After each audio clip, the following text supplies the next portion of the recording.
C'est moi qui démarre, non? C'est moi qui démarre.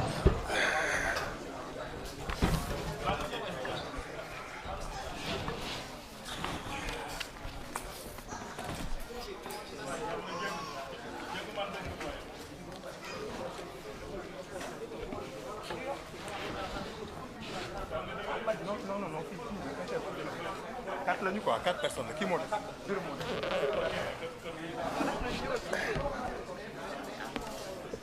Bien compris. On est bureau.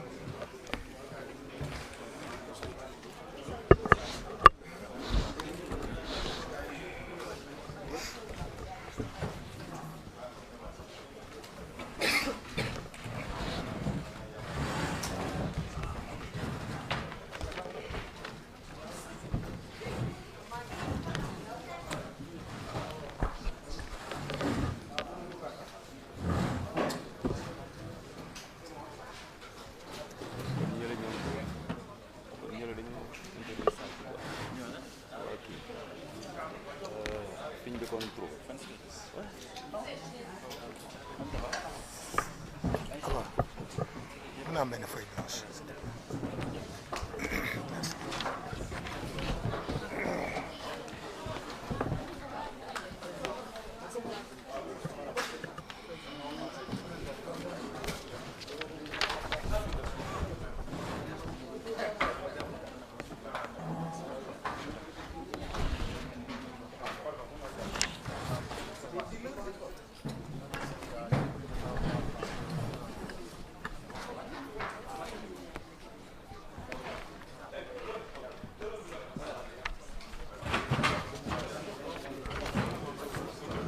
Affaire bi tàng na di.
Merci beaucoup, chers confrères journalistes ici présents. Merci d'avoir répondu à l'appel de la conférence de presse de la coalition Yewwi Askan Wi, ou bien plutôt des parlementaires de la coalition Yewwi Askan Wi ici présents. Il s'agira d'une conférence de presse, ce qui voudrait dire qu'à la suite des déclarations de nos élus, nous prendrons 4 à 5 questions comme il m'a été recommandé. Donc nous parlerons de 4 points dans cette conférence de presse, c'est-à-dire la situation que les Sénégalais ont constatée à l'Assemblée nationale le jour de l'ouverture parlementaire. Ensuite, le mandat que le peuple sénégalais a confié à ses élus. Nous parlerons également des perspectives de la coalition Yewwi Askan Wi à l'Assemblée nationale.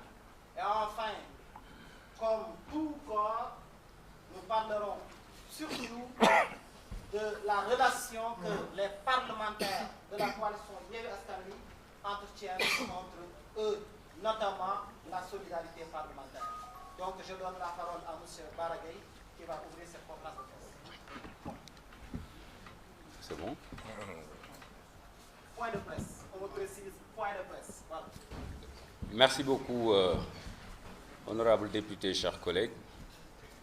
Asalaamaaleykum mbokku Sénégal ñu ngi leen di nuyu ku ci nekk ci turam ak santam di leen remercier yéen journalistes yi ci seen teewaay bu am solo bi lii day firndeel ni li ñu war a wax am na solo ndax ginnaaw bi ñu askanu Sénégal wóoloo yóbbu ñu Assemblée nationale à travers li nga xamante ni moom mooy l'intercoalition Yewwi Askan Wi Wallu Sénégal jox ñu majorité à l'Assemblée nationale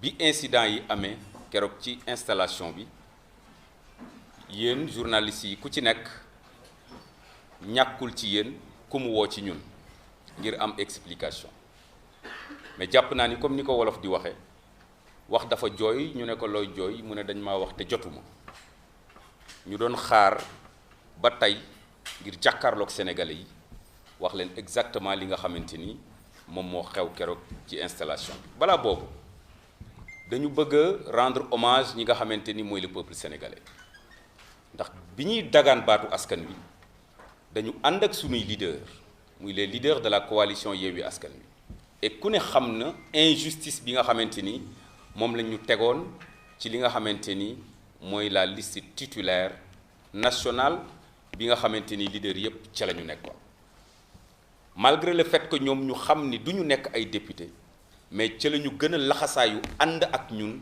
sur le terrain ñi nga xamante ni ñoo nekkoon ci liste départementale yi ak ñi nga xam ni ñoom ñoo nekkoon ci liste nationale bi suppléant bay seen waar ànd ak ñun sur le terrain jaay sénégalais yi li nga xamante ni mooy suñu contrat de législature ci 14e législature bi ba sénégalais yi wóoluñu jox ñu lu am solo loo xamante ni mësta am ci Sénégal depuis 1960 ba léegi loolu nag bi ñu ñëwee def na njàqare ci li nga xamante ni mooy le camp d'en face c'est la première fois dans l'histoire politique ci Sénégal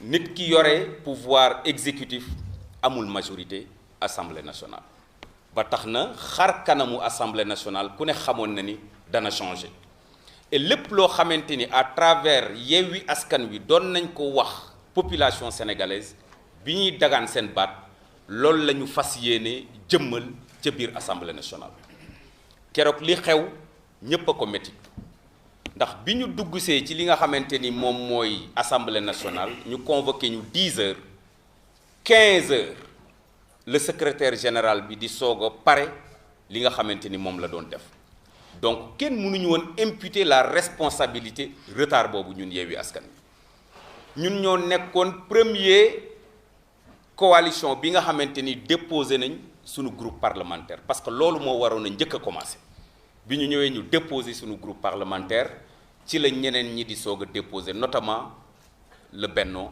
Bokk Yaakaar parce que ñoom il fallait ñu xam ñun lan la ñu def pour ñu sukkandiku ci ngir mën a avancer bi ñu duggee ci biir salle bi aussi ku ne xam na ni la fa xew jaaduwul avant même que doyen d'âge bi wala le bureau d'âge composé par député bi nga xamante ni moo gën a mag assisté par le secrétaire général de l'Assemblée nationale avant ñuy installé wu ci la ñu envoyé ay huissiers ñu jël ay bulletins de vote dugal ko ci ay enveloppe ñëw di ko distribuer alors que séance bi ibbeeguñ ko woon d'abord loolu mooy premier manquement bi nga xamante ni dugg nañ ci salle bi aussi ñu waxtaan ak ñoom ci li nga xamante ni moom la ñu war a def xanaa balaa ngay wax ni nañu voté nga wax ni ñan ñooy ay candidats yi déclaré ci li nga xamante ni mooy règlement intérieur Assemblée nationale dañu wax ni ñetti bulletin moo am bulletin bu weex bu fekkente ni da ngay voter pour, bulletin bu bleu bu fekkente ni da ngay voter contre, bulletin bu weex rayé de bleu su fekkente ni da ngay def vote abstention. Mais législateur bi muy bind loolu ci texte bi muy règlement intérieur de l'Assemblée nationale prévoirul woon ni li am ren mën na am ci biir Assemblée nationale maanaam dem ba dépasser ñetti candidats et ren ñu demoon ba am lu toll ci ñeenti candidats bi ñu leen waxee loolu ñun suñu proposition moo doon lan nañu wut li nga xamante ni mooy ay bulletins de couleur ñoom ñu ne duñu ko def parce que jàpp nañ ni il fallait ñu sécuriser li nga xamante ni mooy benn voix bi ñu jàppoon ni rawee nañ ñu ko loolu moo indi woon jeexi jaaxa bi ba li xew-xew et ku ne xam na ni président Macky Sall nekk président de l'Union africaine tey gàcce war na nekk ci biir kawam ndax c'est la première fois dans l'histoire politique du Sénégal ay gendarme dugg ba fi député yi nekk ngir mën a imposer benn installation président de l'Assemblée nationale nit ñi dañuy faral di bàyyi seen xel ci li xewoon 1962 mais même 1962 loolu amul woon ndax 1962 bi crise bi méttee gendarme yi dañoo ñëw empêcher ñi ànd ak Lamine Gueye ñu dugg ci biir Assemblée nationale Mamadou Dia nekk biir Assemblée nationale ñi ànd ak Lamine Gueye nekk kër Lamine Gueye Senghor nekk ci palais bi donc gendarme yi dugguñu woon ci biir hémicycle bi c'est la première fois dans l'histoire politique lii xew-xew te lii ku ne xam na ni dafa suufeel li nga xamante ni moom mooy sunu démocratie sénégalais yi nag biñ ñuy fal ñun dañ leen waxoon ni cohabitation li ñu bëgg la xew France exactement moom moo xew fii ci Sénégal et sénégalais yi bu ñu demoon ba adopté loolu c'est parce que bëgg nañ benn assemblée nationale de rupture ndax ku ne xam na ni 12e législature ak 13e législature lu ne sénégalais yi yàq nañ leen ko ndax lan la ñu doon am ay députés yi nelaw ay députés yi tàccu ay députés yoo xam ni dañu laaj lan le président de la république bëgg ngir ñu jëfe ko donc biñ ñi indi assemblée nationale ak nombre bu am solo bi dañ ñu waxoon ni su ngeen demee na ngeen am fulla am fayda ba la ñu daan gis assemblée nationale dootuñu ko fa gis keroog ñoom bi ñu defee li ñu def ba pare yàlla xam na ni ñun tooñuñu kenn ñoom ñoo jalgati li nga xamante ni mooy loi organique règlement intérieur assemblée nationale ba pare wëlbatiku ci suba gi bëgg ñoo tam dëmm tooguñu fi ngir expliquer parce que sénégalais yi xam nañu ne dañu ñu tooñ ay la yëwan mais c'est extrêmement important ñu jël engagement devant les sénégalais wax leen ni leen li taxoon ñu yabal ñu assemblée nationale danañu ko matal ba mu mat sëkk incha allah ci kàttanu suñu borom ku ne gis na ni assemblée nationale bi génn opposition bi néewoon na fa doole trop mais terewul ña fa nekkoon toll ci benn groupe parlementaire boo xam ni matul ñaar fukki nit keroog ba ñu waree lever immunité parlementaire bu Barthélémy Diaz te teguñu ko ci yoon ku ne xam na ni ña fa nekkoon di ay kilifa taxawaay bu mel ni bii ñu taxaw moom la ñu amee woon li leen jaaxal nag mooy nombre bi nga xamante ni multiplier nañ ko par 3 nombre boobu ñëw jàmmaar la ak ñoom te ñoom dañu war a xam ni assemblée nationale bii du assemblée nationale forcing dañu war a xam ni assemblée nationale bii du assemblée nationale jaay doole parce que bu dee doole ëpp ñu doole ndax rapport de force yi dañoo yam ñun am nañu 82 députés toute l'opposition confondue ñoom seen majorité bi mi ngi gën a jëm ci suuf ndax ku ne xam na problème yi nga xamante ni moom la ñu am donc ci loolu su fekkente ni ñëw nañu nag bëgg a jaay doone ku ne xam na ni loolu mënta nekk et li nga xamante ni moom moo xew keroog dañu bëgg a jël rek le peuple sénégalais à témoin su fekkente ni lu ñu war a defaat la ngir delloosi li nga xamante ni mooy dignité député à l'Assemblée nationale nañu xam ni danañu ko defaat keroog ñu ci bëri dañu jàppoon ni li ñu doon xeex mooy ministre ya fa toog te waruñu voter nañu génn mais li ci gën a am solo mooy ba ci répartition li nga xamante ni moom mooy bureau assemblée nationale keroog président Birame Souleye Diop wax na ko devant le perchoir de l'Assemblée nationale ñoom bi nga xamante ni ñu ngi jël seeni poste de vice-président ñaar la ñu waroon a jël Yewwi jël ñetteel bi ñoom ñu jël ñeenteel bi Yewwi jël juróomeel bi ñoom ñu jël juróom-benneel bi Wallu jël juróom-ñaareel bi ñun ñu jël juróom-ñetteel bi mais dañoo def forcing def li leen neex ni dañuy jëlandoo ñeent yi nga xamante ni mooy jiitu premier vice-président ba quatrième vice-président ngir bañ sénégalais yi jàpp ni ñun dañoo ñëw pour bloquer assemblée nationale ñu bàyyi leen ñu def ko waaye suba ku ne xam na ni danañu dellu assemblée nationale ngir def toilettage les commissions permanentes commission yooyu nag dañu ko lister de 1 à 14 maanaam benn ba 14 ay la yëwan nañu defoon ci bureau ba maanaam 4 premiers yi nga xamante ni moom la ñu jël suba ñoom nañu jël 7 premiers yi sinon la xewoon assemblée nationale dana xewaat et loolu aussi c'est pour prendre le peuple sénégalais à témoin et leneen li nga xamante ni moom moo ci des dañoo xaw rus am gàcce suñu demee ba président de la république charte ndeyu réew mi wax ko ni dafa am séparation des pouvoirs maanaam ci li nga xamante ni moom la diriger muy le pouvoir exécutif ak ñun fi ñu nekk muy le pouvoir législatif ak fi juge yi nekk muy le pouvoir judiciaire du tribunal donc bu ñu demee ba nga xamante ni charte ndeyu réew mi mooy constitution bi ku ci nekk moo la jox say droit say prérogative say rôle ak say responsabilité tey ñu gis ni mi ngi dugg ci loo xamante ni yoonam nekku ci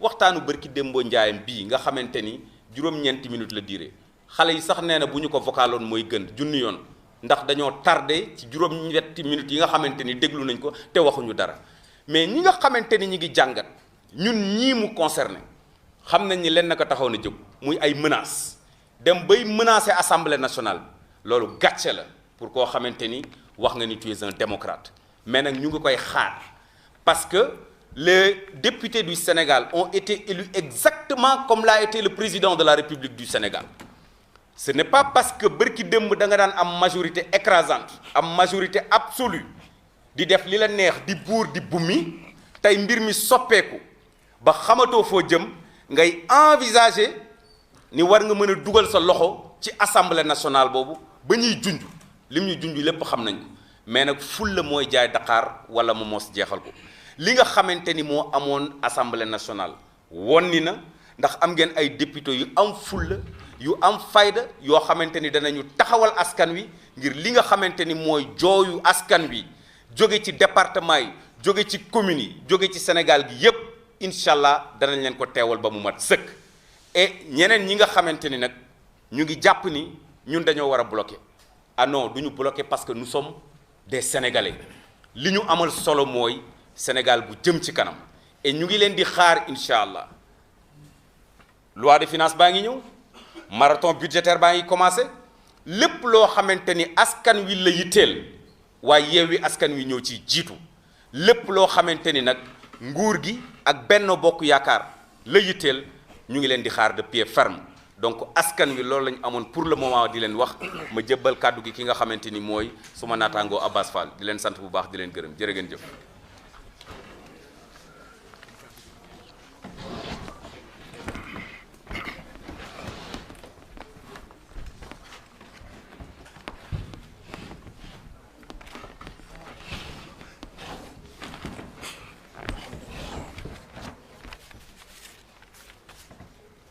jërëjëf mon cher collègue ñu ngi nuyu ñi fi teew ñëpp di jégalu ci retard bi di dolli tuuti rek ci li suma naataango Bara Gaye wax par rapport ak li xewoon assemblée nationale keroog yéen ñëpp ngeen gis ko te defe naa wax na ko. Ce n'est pas un exercice d'explication peut-être buy wane ni dafa am dara luñ ci rëccu au contraire wax na ko si c'était à refaire dinañ ko def comme nañu ko defee li ñuy regretter sax mooy lan moo tax vote boobu am jour boobu parce que nag xëy na dañoo egg niveau boo xam ni am na beneen image bu ñu doon bañ a continuer di ko wane mais mënoon nañu jour boobu defanteeg gendarme yi ñu rey ñu mbaa ñu suul ñu mais vote boobu du woon am pour dire que il y a absolument rien ci lu ñuy regretter li xewoon keroog dafa am élément yoo xam ni suma naataangoo bi daf ko brosser ma bëggoon ci dugg tuuti avant may ñëwaat ci point yi nga xam ne aussi war nañ koy yokk ci li taxoon ñu bëggoon jàkkaarloo ak yéen mooy ne jouru élection boobu ñu bari xëy na seetluwuñ ko dañu ne le vote du bureau de l'Assemblée nationale se fait au scrutin secret maanaam kenn warul xam yow ki ngay voter loolu la ñu wax mais ñun bi ñu ñëwee ci assemblée bi je pense que l'honorable député Abba Mbaye déglu naa ko keroog mu wax ko ci benn émission et c'est important nit ñi xam ko mooy ne Farba Senghor astafurlah Farba Ngom baal ma de un Farba toujours en cache toujours un autre de toute façon Farba Ngom ak une dame qui lui servait de secrétaire dañu dugg ci biir assemblée nationale bi di wër député APR yi xam nga benn bokk yaakaar benn di leen jox ay enveloppe yoo xam ni benn bulletin moo ci nekkoon mooy bulletin bi nga xam ni moom la leen Macky Sall imposé pour ñu def ko ci enveloppe c'est extrêmement important pour ngeen xam parce que bulletin boobu au finish quand les gendarmes nous ont bloqués empêché ñu déjà ñu voter bulletin yooyu la waa Benno Bokk Yaakaar utiliser dugal ko ci urne bi ça veut dire que c'était quelque chose qui était préparé parce que xanaa booy voter sax au moins da nga jël temps tuuti jël 4 bulletins yi ñu la jox tànn benn dugal ko ci enveloppe bi et ça ne s'est pas passé comme ça donc ñoom ba ñuy ñëw tànn nañu kañ leen imposé woon ba pare c'était pour lan pour éviter que ni ñi nga xam ni ñoom ci seen biir d'accord ñu woon votel ki leen Macky Sall imposé mais ñu bañ ko votel donc où est le vote secret foofu vote secret amu fa donc ñi nga xam ni dañu bëgg a dugal ci bopp Sénégalais yi ni ñii dañu demoon pour xeex xëy na dañuy jéemal lëndëmal xelu Sénégalais yi mais loolu du sotti parce que wax dëgg yàlla ñun xëy na yàgg nañu ci landerneau politique bi xëy na yàgguñu ci ça dépend il faut relativiser nit mën na ci def 20 ans du ci def lu ci nit def ci juróom-benni at mais xam nañu comment l'État utilise une certaine presse pour diaboliser l'opposition loolu yàgg na fi ñun ci la ñu juddu ci la ñuy dund te xam naa sax ci la ñuy dee te duñu tere avancer mais man li ma ciy wax mooy tey jii nii yéen bu ngeen demoon élection supposons élection législative wala élection présidentielle yi di ñëw ngeen dem di voter ji gis par exemple koo xam ni ci biti xam leen sax fu mu bokk ñu di ko jox ay bulletins ci biti pour bu duggee ñu ne ko votel ci est-ce que yéen seen bopp en tant que citoyen rek da ngeen ko nangu mais du ngeen ko nangu asamaan nag ñoo xam ne da nga leen yóbbu assemblée nationale pour que li nga xam ni mooy doxalin bu ñaaw bi amoon ci réew bi ñu jëlee ko fi loolu il faut ñu fàttali leen ko ngeen xam ko beneen affaire mooy je parle sous le contrôle du président du groupe parlementaire Birame Souleye Diop amoon nañu information avant que ni il y avait des enveloppes yoo xam ni bulletin Barthélémy Diaz nekku ci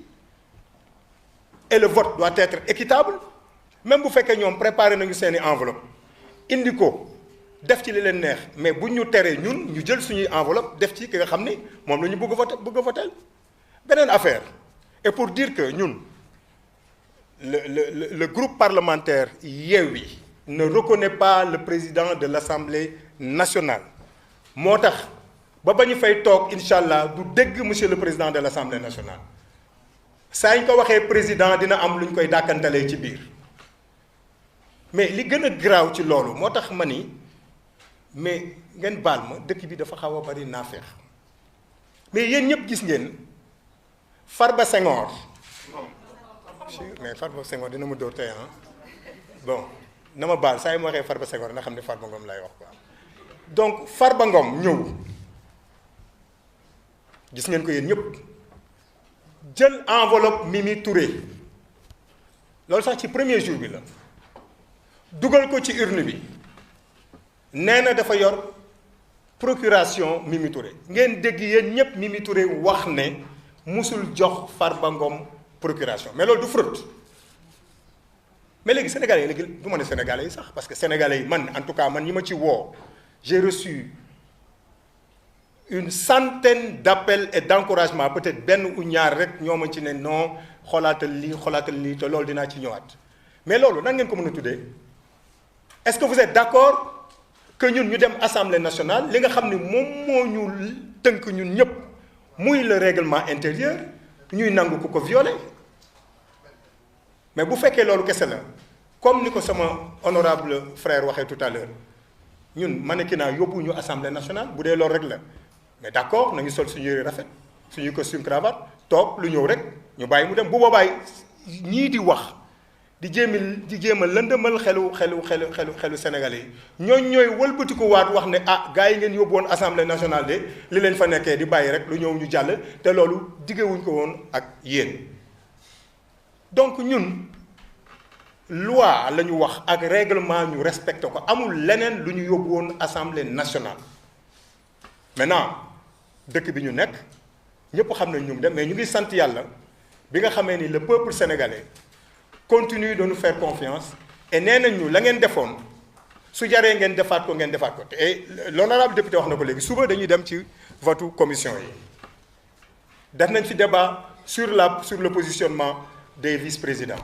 ñoom ñu ne ñoom ñoo am majorité que donc noonu ñu ko énuméré noonu lay demee seen président groupe parlementaire sax keroog nee na ñun ñoo am priorité donc benn ñaar ñett ñeent juróom après nag yéen aussi ngeen jël suba aussi commission yi na xam ne aussi priorité yi noonu lay demee keroog sax nee naa ko parce que dafa jël exemple tali bi ne ñun ñoo am priorité ma ne ko la priorité n'est pas absolue su déggoon li ma ko wax kon dina bàyyi la nga xam ne moo daan am mu am mooy ñu am 1 2 3 ñun ñu am 4 ainsi de suite ñu continuer mais comme nangu ko woon ils étaient prioritaires suba aussi ils seront prioritaires nañu jël la nga xam ne moom la ñu war a jël 1 ba 7 la ca des ñu bàyyi ko donc opposition bi donc noonu la xaw a demee ci li xewoon assemblée nationale peut-être suñu yeneen am na yenn éléments yoo xam ne xëy na fàtte nañ ko suñu gars yi dinañ ci ñëwaat mais c'est pour dire à ceux qui nous disent xoolal sa image man je parle à mon nom personnel peut-être et gëm naa li may wax ñii ma nekkal moom la ñu gëm benn image lay défendre mooy cette image là qui me rend quitte avec ma conscience dewuma assemblée nationale pour soppeeku na ma meloon naturellement lay continuer fu ma fekk injustice dinaa ko xeex parce que loolu moo ma yóbbu assemblée nationale ñii di ñu wax naan da ngeen di sàmm seen avenir politique ñaanuñu yàlla mel ni ñu jàkkaarloon nga xam ne seen avenir politique yépp fen la njuuj njaaj compromis déggoo ci yoo xam ni donc amul benn njariñ lu dul rek seen avancement personnel seeni poche oto yu rafet kër yu rafet et j'en passe loolu yóbbu ñu assemblée nationale te gis nga bala ngeen xam li ñu def keroog importance bi mu am may leen ñu dem ba ci kanam boobaa di ngeen xam ni la ñu def keroog buñ ko defuloon assemblée nationale day gën di yées nañu xam ñoom sénégalais yi xam ne lii ñu def keroog daañu continuer di ko def à chaque fois que le règlement intérieur sera violé par le régime de Benno Bokk Yaakaar avec à sa tête le plus petit président de l'histoire politique du Sénégal qui est le président Macky Sall loolu la amoon lu may yokk ci ay éléments yoo xam ni yéen war ngeen ko am sénégalais yi war nañ ko am li tax keroog ñu bloqué woon le vote de l'Assemblée le vote du bureau de l'Assemblée nationale. ma ñëw ci maintenant perspective yi parce que dafa am ñaari ñu boole. fulla fayda mais ak technique et je dinaa ci waxaat tey jii nii ñuy wax noonu bis bu Macky Sall ñëwee assemblée nationale indi projet de loi ne day def président à vie bu kenn wax ne waaye Yewwi lii ak lii nañ toog fi ñuy toog ñu voté ko mais Macky Sall nekk président à vie bu fekkee noonu la logique boobu bu ñu ci toppee aussi à chaque fois que le préfet va interdire ici en bafouant la loi constitutionnelle en violant la loi constitutionnelle ñëw ne kenn dootu fi marche bu kenn wax ne nañ gën ci mbedd mi marche donc. Et ce sont ces donneurs de leçons qui aujourd'hui sont rouges, demain ils sont blancs, selon les saisons politiques. maintenant ma ñëw ci li nga xam ne moom mooy le débat de fond bi nga xam ni bokk na ci li tax aussi mu ñuy dem assemblée nationale parce que dañoo waxoon Sénégalais yi ni bis bu ñu demee assemblée nationale dina am lu bari loo xam ni war nañ ko soppi ci dundunu askan wi. Il y a des projets de loi extrêmement importants yoo xam ni ñu ngi ciy liggéey te incha allahu rabbi Sénégalais yi dinañ xam ni assemblée nationale ba woon ak bii du benn. dinañu proposer benn projet de loi sur le code électoral ñëpp xam nañu tous les problèmes qu'on a actuellement nii à chaque fois élection am bu ñu paree di dóorante di dem conseil constitutionnel di wàcc mbedd mi di xeex c'est parce que on n'a pas un bon code électoral. Et pourtant le code électoral bi nga xam ni moom la fi Abdou Diouf bàyyi woon ñu tuddee woon ko le code consensuel moo fi indi Abdoulaye Wade. Abdoulaye Wade jóge fi bàyyi fi le même code amélioré ko sax s'il le faut Macky Sall ñëw lépp loo xam ne acquis la woon démocratique sur le plan électoral Abdou Diouf bàyyi ko fi woon Abdoulaye Wade bàyyi ko fi woon mu soppee ko complètement jël code électoral bi di ko tailler par rapport à ses ambitions personnelles et surtout par rapport à sa situation. Par rapport à la gestion du pays parce que bu ngeen ko seetloo lépp lu mu teg rek parce que xam na il a les renseignements généraux xam na ni code boobu bu ko fi bàyyee ce sera la catastrophe pour lui. Pourquoi il n'a pas voulu que Khalifa Sall bañ a nekk candidat en 2019? Il a touché au code électoral. Pourquoi il n'a pas voulu que Karim Wade soit candidat à l'élection présidentielle en 2019? Il a touché au code électoral avec son tailleur. Donc day xool rek par rapport ak situation bi rek par rapport ak contexte bi rek que ça l'arrange ou non rek mu ne naa laal code bi. Donc incha allah fas yéene nañu ñu def ay proposition de loi pour changer le code électoral ñu am un code électoral consensuel boo xam ne sénégalais yépp dinañ ci gis seen bopp pour que ku gagné ci fii élection mu bañ a am benn problème. On nous donne l'exemple du Cap-Vert. Cap-Vert seen élection présidentielle yi jógee defe naa xaw ma 10 voix xaw ma ñaata je veux pas me tromper le ki gagné rawee le second amul benn kàddu bu ñu yëkkati pour contester le vote là. C'est parce que ils ont un code démocratique. Donc foofu la ñu bëgg aussi avancer ak yéen. Dina am yenn proposition de loi sur l'homosexualité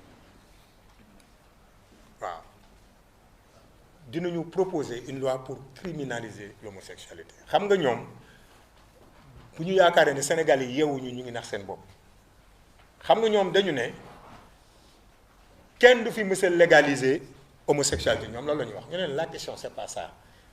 La question mooy nañ ko criminaliser ñu on va aller au-delà nañ ko criminaliser parce que bokkul ci suñuy valeur yarewuñu ko baaxul benn diine bugg ko muy diine l'islam muy diine catholique suñuy aada bëgg ko même le paganisme sax les païens suñu maam yi nga xam dañ daan jaamu ay jaan ak ay garab bëgguñu ko donc moo tax ñu ne dinañ def une proposition de loi pour que homosexualité jóge fi te bis bu ñu ko proposé parce que bu leen fàtte ni bureau bi 14 la ñoom am nañu 7 ñu am 7 plus le président sa voix compte bis bu ñu ko proposé ñu bañ yéen Sénégalais yi boobaa ngeen arbitré ngeen wax ñu ñun qu'est-ce qu'on doit faire. beneen proposition de loi bu ñuy def mooy la loi sur le contenu local parce que gis ngeen ne suñu économie ni mu extravertie lu ñëw dem ci tubaab yi il faudrait que les entreprises locales nag gis seen bopp ci doxalinu réew bi sur le plan économique. Donc on va vers ce qu'on appelle un peu le patriotisme économique naka la ñuy def ba suñu entreprise yi am doole ñu ŋànk économie réew mi donc dina am benn loi sur le contenu local bu ñuy proposer. Gis ngeen beneen ñaawteef bu fi am mooy alalu réew mi nga xam ni dañ koy pasare guddi ak bëccëg di ko jël di ko jox benn doomu aadama boo xam ni institution ba mu doon diriger sax amul njariñ muy honoraria bi nga xam ni déggoon ngeen ko fi ñuy jël 5 millions defe naa di ko jox un ancien président du conseil économique et social. bañ ko doon def bëggoon nañu neexal kenn koo xam ne rek soxla woon nañu conseil économique et social ñu ne pour mu bañ a wax nañ ko defal nañu mettre en place un décret nañu bind un décret sur l'honorariat bu ñu ñëwee dinañ ko dindi parce que xaalis boobu xaj na feneen. Cette fameuse loi sur le terrorisme nga xam ne boo sëqatee sax ñu ne terroriste nga ñu forces spéciales yi mi ngi noonu honorable député mu ñu koy fàttali c'est-à-dire que créer nañu benn atmosphère je veux dire je vais même pas dire que créer nañu ko bëgg nañu créer benn atmosphère de peur au niveau de l'opposition de telle sorte que tey bu marché amoon sax ñu toj fii benn oto sax ñu ne ñu ko def ay terroristes lañu. gis nañu suñu frères yeeg suñu sœurs yi nga xam ne dañ leen jàpp actuellement nii tudd leen ay forces spéciales tëj leen ci kaso bi bëgg ko basé ci loolu te incha allah rabbi loolu fan yi di ñëw dinañ ci jug dinañ ko xeex ba ñu libéré leen donc dinañu def proposition de loi boobu. dinañu def beneen proposition de loi pour que le problème des pièces d'identité surtout et des cartes de votants ñu améliorer ko parce que dans beaucoup de pays soo amee 18 ans rek duñ la sax woo di la laaj soo amee 18 ans rek inscrire nañ la sur le registre électoral dans beaucoup de pays il y a des pays sax yoo xam ni dañuy obliger le citoyen à voter bu voté wul après dina am benn sanction pécuniaire buñ koy teg Sénégal war na dem foofu xale bu am 18 ans majeur na war na mën a voter waruñu ko sax laaj ndax day voter ou non dañu war a fexe mu am automatiquement sa pièce d'identité et sa carte d'électeur.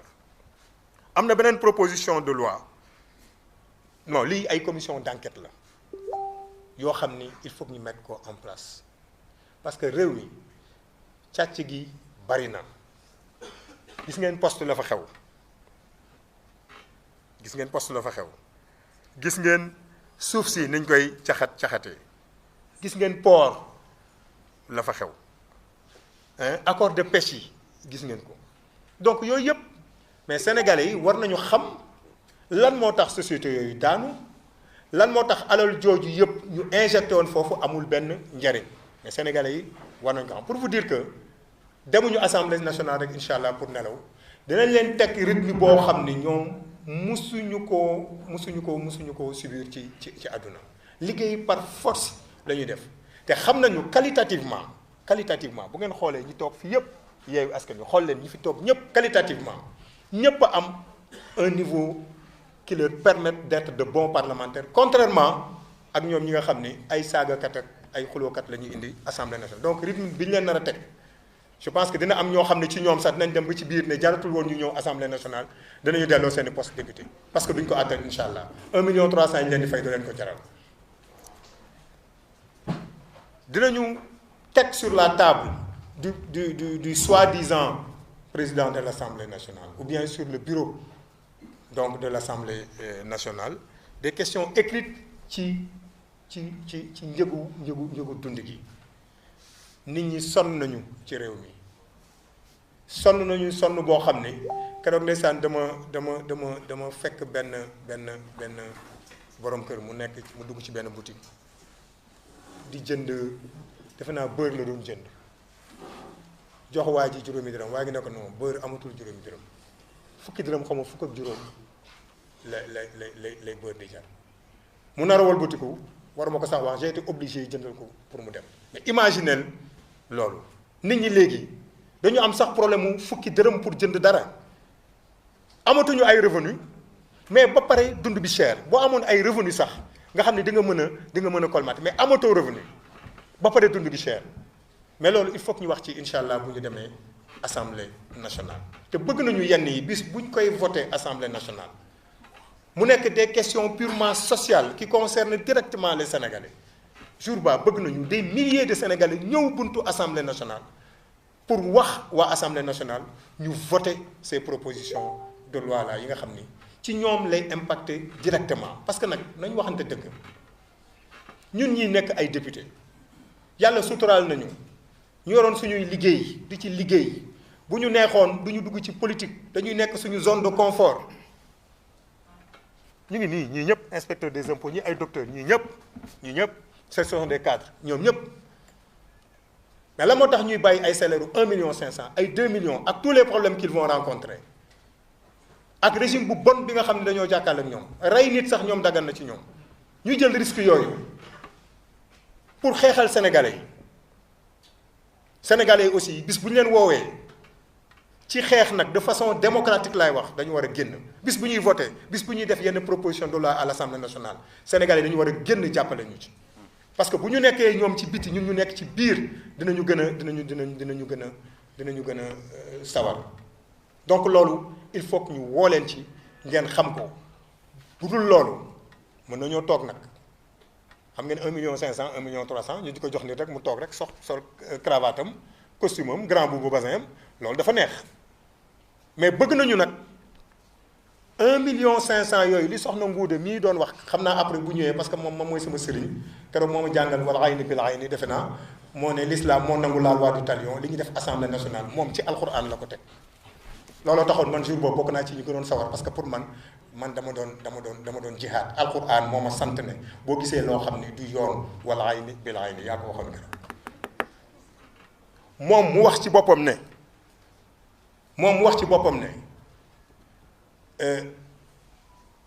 waajuram daf ko ne lañ lay fay assemblée nationale fexeel ba na dagan fexeel ba ne na lew liggéey bañ la sant na nga ko def foofu bu ko deful kon du am njëriñ looloo tax ñun assemblée nationale faalewuñu la ñuy fay ak leneen faalewuñu suñu image faalewuñu ay yére yu rafet bu jaree ñu xeex daañu xeex bu jaree ñu bind daañu bind loolu laa bëggoon wax li mu bëggoon wax bari na mais gars yi nañ damaa bari wax kon xaaral ma yamale ko fii bàyyi ñeneen ñi ñu continuer jërëjëf. Très bien. des na benn maa ngi ko bala ma ko fàtte mooy li dal suñu ñaari mbokk député benn bi xam ngeen ko c'est le maire de Dakar Barthélémy Diaz le 21 dañuy joxe verdict gu procès am gannaaw suba mercredi mooy le 21 incha allah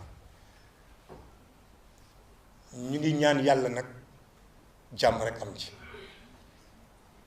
te tous les députés de l'opposition et principalement de Yewwi Askan Wi seront au tribunal pour soutenir le maire de Dakar Barthélémy Diaz lu ne nag gis ngeen ko jéem nañ ko koo def pour daanaka mais am na loo xam ne incha allah du ñu ko nangu donc ñun ñëpp bu soobee yàlla danañ fa dem danañ ko apporter tout notre soutien parce que c'est notre maire ñun ñoo ko choisir donc il faut ñu dem soutenir ko beneen bi mooy le docteur Alphonse Sambou nga xam ne kenn ku bokk ci yéen moo yées ci journaliste gëm naa ni sax am na ñu nekk ci yéen ñoo xam ne bëggatuñu nekk journaliste ak ndax Madiambal Diagne jël wax bu ñaaw teg ko sur l'honorable député Alphonse Sambou parce que tout simplement dafa sol le bonnet avec te loolu dafa am aspect culturel kese mu jël ko bonnet cosaan la mu jël ko dëkkale ko ak rébellion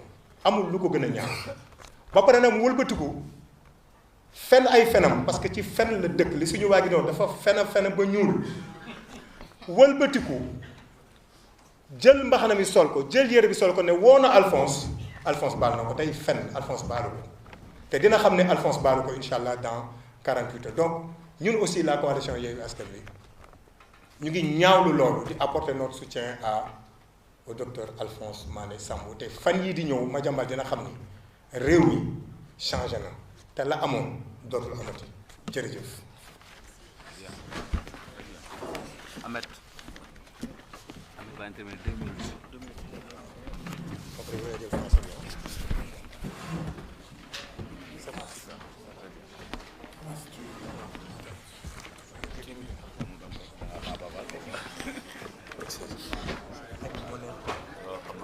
waaw asalaamaaleykum wa rahmatullah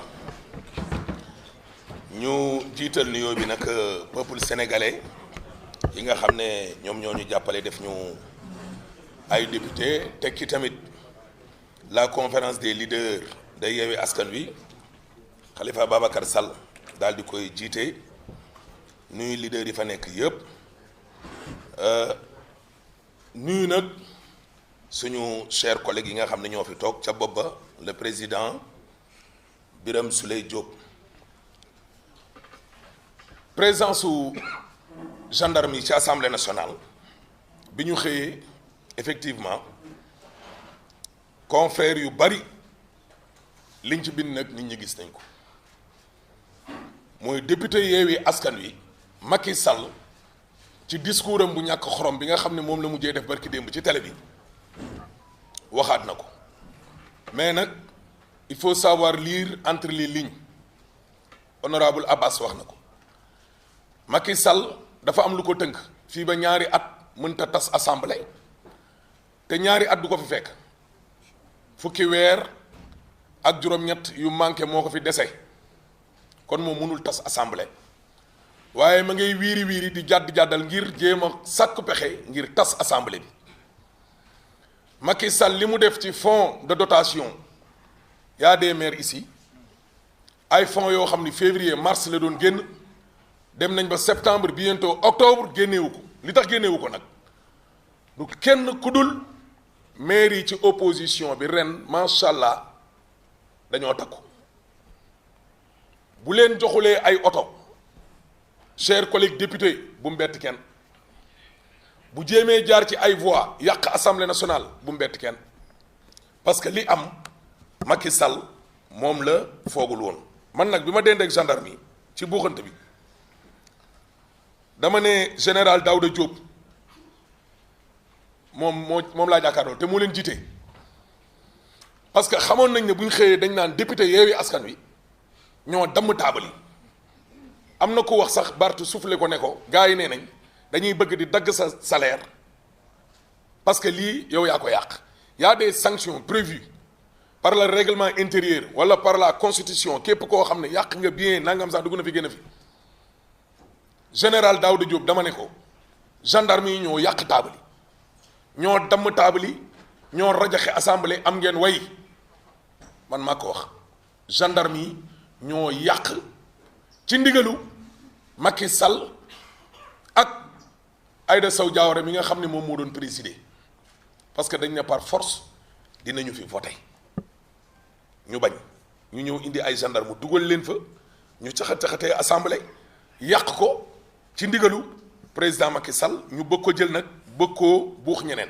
léeg-léeg tam damay dégg ñu ne force yi bi yoon dafa tolloo ci assemblée nationale force yi tolloowul honorable député Abbas force yi mënul tolloo tranche d'âge bi nekk biir assemblée loolu moo leen njëkk a posé problème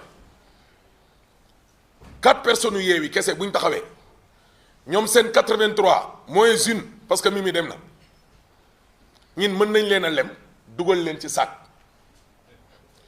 Aïda Sow Diawara bi mu ne ma man personnellement Ahmed Aïdara fii vote du fi am fii vote day am ma ne ko vote du fi am te yow madame Aïda Sow Diawara su ma nee la vote du am parce que Guédiawaye moo gën a rëy salle bii yéen ak seen armada bi ngeen yore woon yépp ba ca rakku Macky Sall dama leen doo leen génn campagne génnoo leen waxoon duma la ak salle bu ndaw bi force yi mënul tolloo kon ñii wax ne force yi ren dañoo tolloo lii ak lii non li gars yi naan ñoo appauvant ñin ñooy déroulé ñooy def lu ñu neex moo tax dinañ def ñoom seen kéemtalaay kàttan ba yàq suñu dynamique bi nga xam ni moom moo nekk ci assemblée nationale. ñu ñëw nag ci ki nga xam ne mooy président wu caserne Samba Diéry Diallo loolu mooy la Jóob laa heureusement Abbas wax na ko sax du ma ci guddal mu ne du fa mës a dégg monsieur le président wala monsieur le président de l'Assemblée nationale du ko fa dégg parce que il n'est pas élu par l'Assemblée ay gendarme ñoom ñoo ko élire président groupe parlementaire ba waxi noppi ak ñoom moom dafa am groupe parlementaire am lëkkaloo ak gendarme yi ak Macky Sall ñu daal di koy fal boo xam ni kenn mësu ko gis ci histoire politique waxuma la Sénégal waaye monde bi loolu du ko fa dégg insha allahu rabbi beneen bi nag moom mooy votam bi ci boppam Farba Ngom bi ma ñëwee ne ko fii doo voté dafa ne Ablaye Sow dafa ñëw ak maître Youm ñoom ñëpp ñu ne ko bàyyil mu sedd parce que vote bi amul enjeu mu ne leen su ma bàyyee mu sedd vote président bi ma voté démb ci procuration Mimi gars yi vote boobu day nul vote bi baaxatul te bu boobaa yéen ñëpp nag na ngeen nangu ne kii nekkul président wu assemblée nationale moom loolu la wax gars yi reculer ñu forcé benn femme taxaw fa nañu su ma leen ne du voté dem leen toog ñu bañ mu waat ci sëriñam ñu dem toog Farba ba léegi voté wul kon loolu rek réglé na jox Farba moom gars yi jox nañ ko dëgg jox nañu dëgg moom tamit mooy wane ne président wu assemblée nationale bi vote ba non seulement baaxul procuration ya ñu defoon baaxuñu parce que dafa war a am motif ñu am nag secrétaire général boo xam ni xaw ma lu président Abbas Birame Souleye di xeex bañ jëlee ko fa kooku maire APR la de Nganda nekk militant wu APR nekk doomu Macky bokk ci ñoom uute ak madame Diallo ndem si yàlla bi nga xam ni moom moo fa nekkoon képp ku fi ñëw institution bi lay doxal waaye doxalul parti mais secrétaire général bii nga xam ne suñu secrétaire élu bii moo doon def face ak moom xaw ma lu ñu mën a def mais bu yeboo ñu jëm ko faa jëlee lu jëm nag ci wàllum ressources yi Abbas wax na ko Macky Sall li ko fi bëgg a teg yëpp du dara dañ ne rek 2023 le premier puits pétrole yi di génn bëgg ko fee bàyyi tombé nag mooy waral ay gaaf moom 2024 président bi ci liñ jàpp ci yeewi gii lay génne insha allahu rabbi moom du bokk ci ñuy root ci teenu pétrole yi mu bëgg a def forcing Amadou Ba bii mu jël ci li ma jàpp analyse politique bu néew bi ma xam en tant que taskatu xabaar nekk député mooy nekkul woon sax plan pour PM man bi ma RFI laa jël loolu laa leen wax ëttu frustré yi la bëggoon a wàññi parce que bu toroxalee Mimi toroxalaat Amadou fipp fii mi mu fipp fële Adama kële këram nga moom day daal di mokk mais xalaatul sax ñoom ñaar ñii dee leen xool ba ci kanam tuuti rek ci kanam tuuti parce que la muy am ambition ak bëgg fee toogaat yépp Amadou ko ëppi ay ambition fop looloo taxoon ñu dàq ko Aly Ngouille Ndiaye doon ko yëddu buy téléphoné ñu dàq ko ñoom ñëpp da leen a indiwaat noonu indi ñàkk pexe ndax demu Mimi bi loolu kese la frustré la bëgg a wàññi ëtt bi li ñu naan ngem ëtt noonu yi mooy loolu ñu jëm nag si l'affaire Barthélémy Diaz le grand maire pour mercredi ñuy waat sénégalais yi Macky moom na woon fa woon rek ñi fi yor maire yépp bu yeboo ñu préparé wu man moom maay téye lii ma dund nii barki démb ci gendarme yi dund naa ko Géejawaay ak Alioune Sall keroog policiers yi ñoo ñëw taxaw et c'était la même personne Aïda Sow Diawara moo toogaat fii moo toogoon fee policiers yi nañu doo leen voté di ngeen réglé wala ñu rey leen fii itam gendarme yi doo leen voté wala ñu rey leen man moom je l'ai vécu ñaari yoon ci benn année.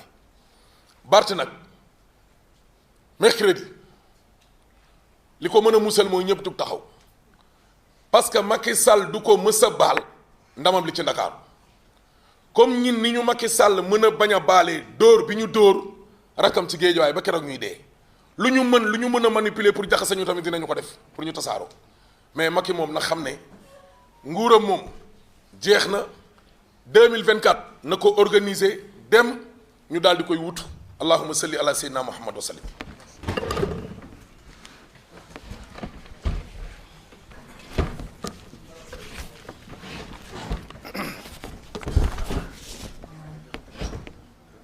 Madame, Messieurs les journalistes, bonsoir. Nous allons maintenant commencer à parler en français brièvement.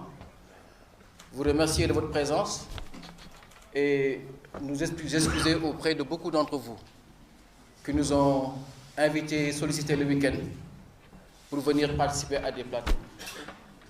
Il ne s'agissait pas pour nous de fuir le débat, mais nous avons considéré qu'il y avait un temps pour tout. Le temps de ces derniers jours-là était le temps des manipulateurs, le temps des malveillants, le temps des malfaisants. Ce n'est pas notre temps à nous.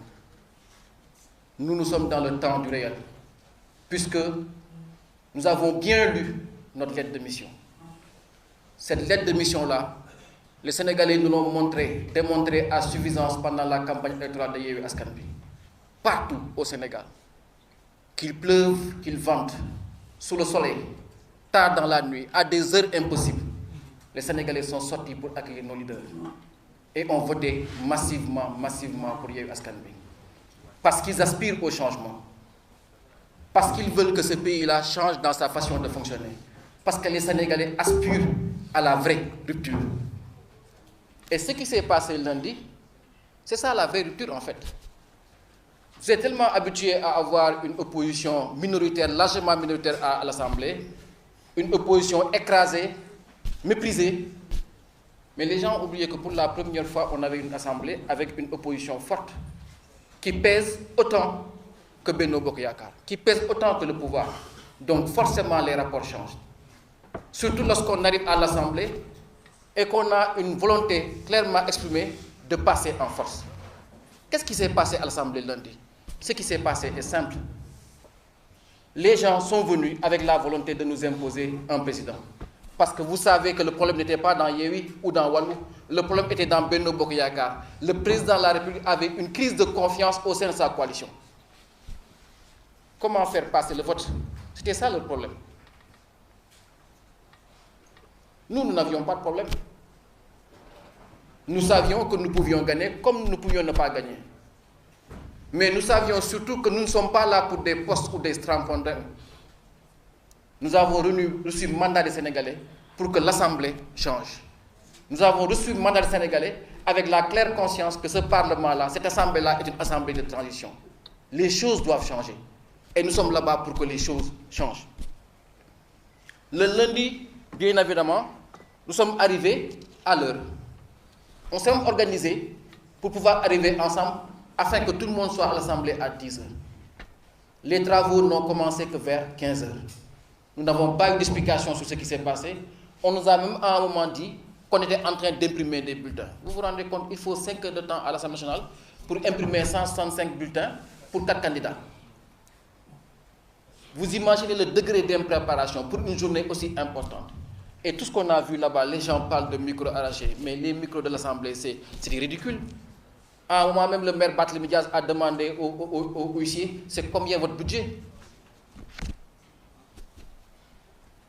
Donc c'est vers 15h que les huissiers ont pénétré dans la salle pour commencer à distribuer des enveloppes avec des bulletins de vote. Je précise bien qu'à cette heure-là, le bureau d'âge de l'Assemblée n'a pas encore ouvert la session. Comment on peut distribuer des bulletins de vote alors que le président ou le président de la séance n'a pas encore été installé? Puisque le règlement intérieur est clair.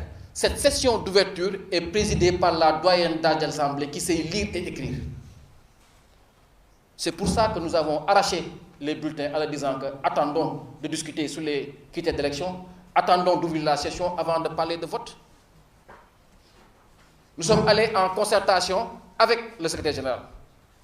Au lieu de venir nous restituer les concertations, c'est là où Aïda Sow Diawara est arrivée dans la salle comme doyenne d'âge. Je vous rappelle que Aïda Sow Diawara n'est pas la doyenne de l'Assemblée. La doyenne de l'Assemblée, on l'a présentée comme malade. Mais nous aussi, les gens oublient que nous avons en nos seins des gens qui appartiennent à d'autres partis, qui nous avaient clairement averti la veille que cette dame-là n'a pas le niveau requis pour présider l'Assemblée.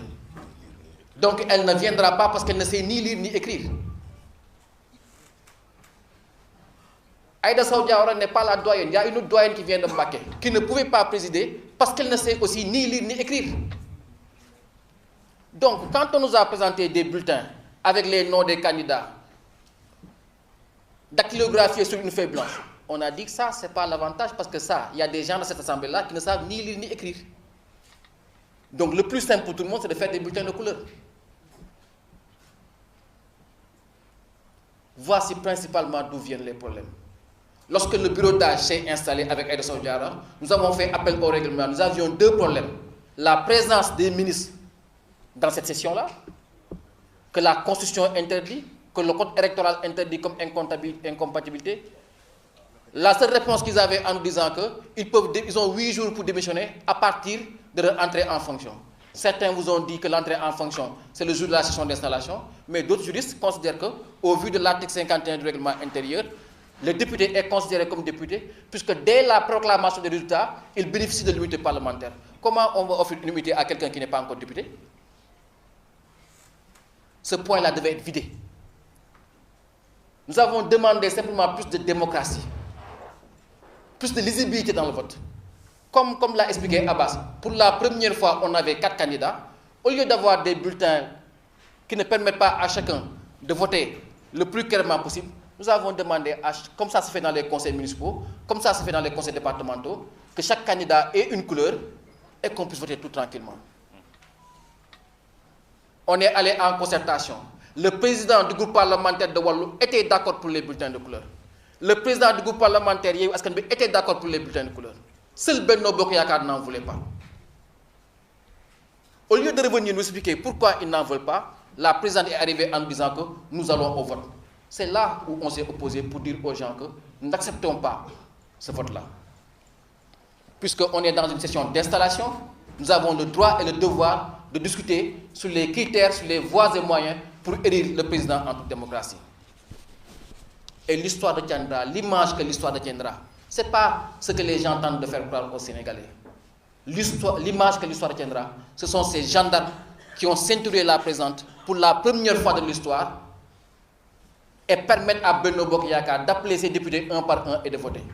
Mais au moins, ils auraient pu laisser les autres candidats voter. Je vous rappelle qu'il y avait 4 candidats. Ils voulaient un président par force.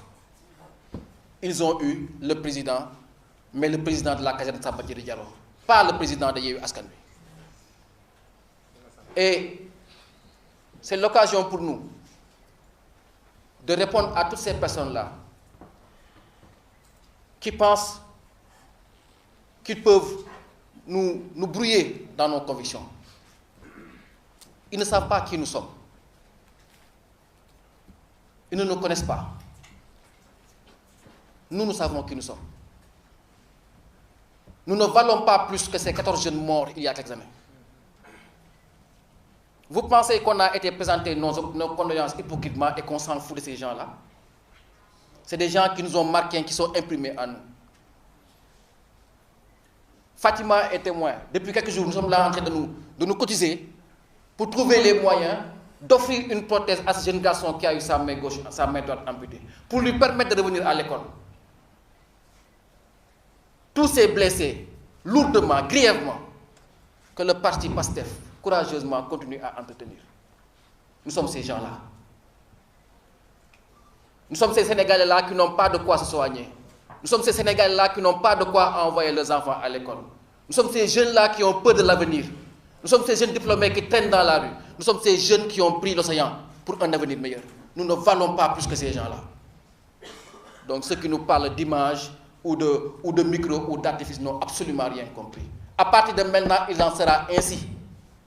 Le pays aspire à la rupture, le pays aspire au basculement. Ça ne se fera pas avec des jeux d'enfants ou dans des artifices ou dans des histoires de table ou de micro. Ça se fera dans le combat, ça se fera dans le réel. Et c'est pour ça que nous sommes à l'Assemblée. Les Sénégalais nous ont demandé d'être là-bas, non pas pour tricher, non pas pour être là, avoir un agenda caché. Personne de nous n'a un agenda caché. On a été élus légitimement. Nous avons gagné des départements. Et nous sommes là, porteurs de cette aspiration-là. Et c'est l'occasion pour moi de répondre au président Macky Sall, pour dire, président Macky Sall, comme pour ceux qui veulent manipuler l'opinion ou qui nous critiquent, nous n'en avons que faire des critiques, nous n'en avons que faire des menaces. Gardez-les pour vous. Elles ne nous intéressent pas. Elles ne nous ébranlent pas. Et d'ailleurs, je devrais féliciter le président Macky Sall, et mes collègues me le permettront, parce qu'il a eu lucidement la sincérité de qualifier son gouvernement de gouvernement de combat. Et pour mieux faire, il a créé les ministres auprès des ministres. Un soldat ne lui suffit pas, il lui faut un soldat auprès du soldat. Mais quand ces ministres-là seront à l'Assemblée, ils trouveront des bataillons auprès des bataillons. Je lui ai dit, même pour des virgules, on va les enquiquiner. Ces histoires de ministres qui ne savent pas parler français là, ou qui viennent avec un cabinet, qu'on glisse des notes là, c'est fini. Ou vous maîtrisez votre budget, ou vous ne le maîtrisez pas. Ou vous connaissez vos textes, ou vous ne les connaissez pas. Ou vous savez de quoi vous parlez, ou vous ne le savez pas. Parce que les gens que vous aurez en face de vous savent pourquoi ils sont là et vont vous dire qu'est-ce qu'il faut faire, quand il le faut et comment on va le faire dans ce pays-là. La récréation est terminée. Dans ce pays-là, rien ne sera jamais comme avant. Maintenant, on peut doubler les postes de ministre, doubler les postes de premier ministre, doubler le cabinet, étoffer la communication. La communication n'est pas une fin. C'est un moyen au service d'une fin. On ne peut pas avoir comme aspiration de mieux communiquer. Quand vous travaillez, vous n'avez pas besoin de communiquer. C'est la tangibilité. Et c'est ça que les Sénégalais réclament. Et c'est pour ça que nous sommes à l'Assemblée. Nous sommes des députés du peuple. Ce n'est pas un titre que chacun revendique pour se donner des airs ou aller faire le perroquet sur les plateaux. Nous n'avons pas d'ergo, nous. Nous avons des lettres de mission. Nous les avons lues et compris. Et l'Assemblée nationale d'aujourd'hui, dans sa configuration, dans sa structuration, n'est pas comme celle d'avant. Dans notre pratique politique, dans notre pratique parlementaire, dans nos postures parlementaires, rien ne sera comme avant. Ceux qui veulent accepter ça n'ont qu'à l'accepter dès maintenant.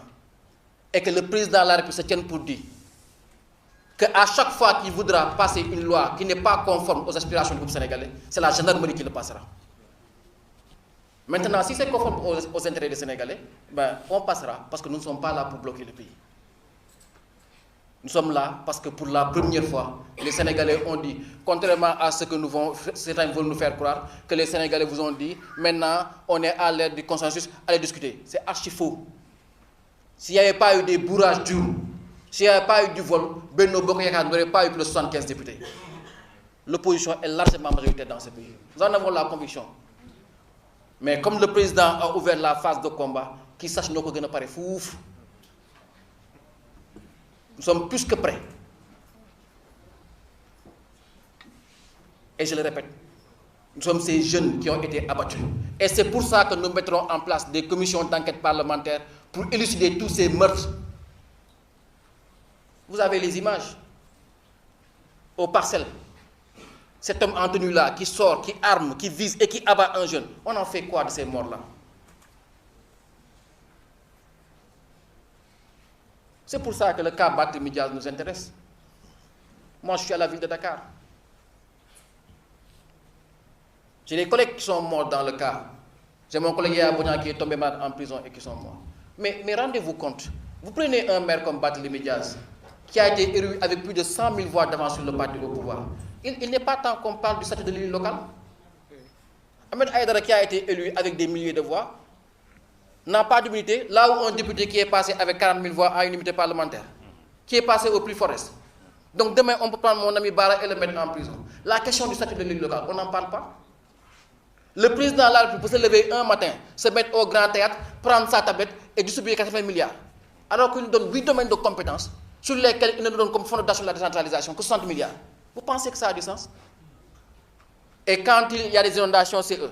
Mais les collègues maires là, dans bientôt quelques jours, après les inondations, vont devoir affronter des écoles avec les opérations ODIAS pour nettoyer les écoles et préparer la date des enfants. Ils n'ont rien en caisse parce qu'ils n'ont pas le fondation de la décentralisation. Pendant ce temps-là, le président a distribué 60 milliards à ses militants. Et on nous parle de solidarité. Nous mettrons sur la table la question du financement du côté local, de l'équilibre des investissements. Parce que nous avons la conviction que ces histoires d'émergence là, c'est de la comédie. Mais nous ne sommes pas des comédiens. La comédie, nous la laissons aux manipulateurs, à ceux qui envahissent les plateaux pour plaire aux chefs. Nous ne cherchons à plaire à personne. Même pas à nos leaders. Nous croyons en Dieu. Et par la grâce de Dieu, nous sommes appelés à servir nos peuples.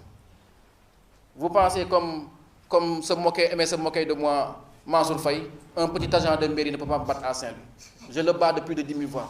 Vous pensez que c'est par magie? C'est Dieu qui l'a voulu ainsi. Et je ne suis pas au Parlement pour plaire à qui que ce soit.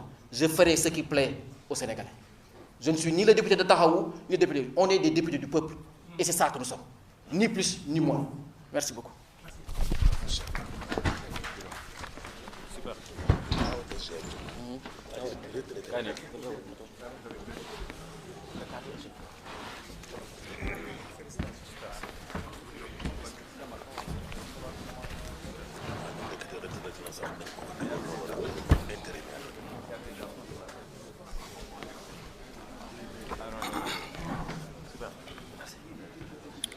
Bonsoir à tout le monde.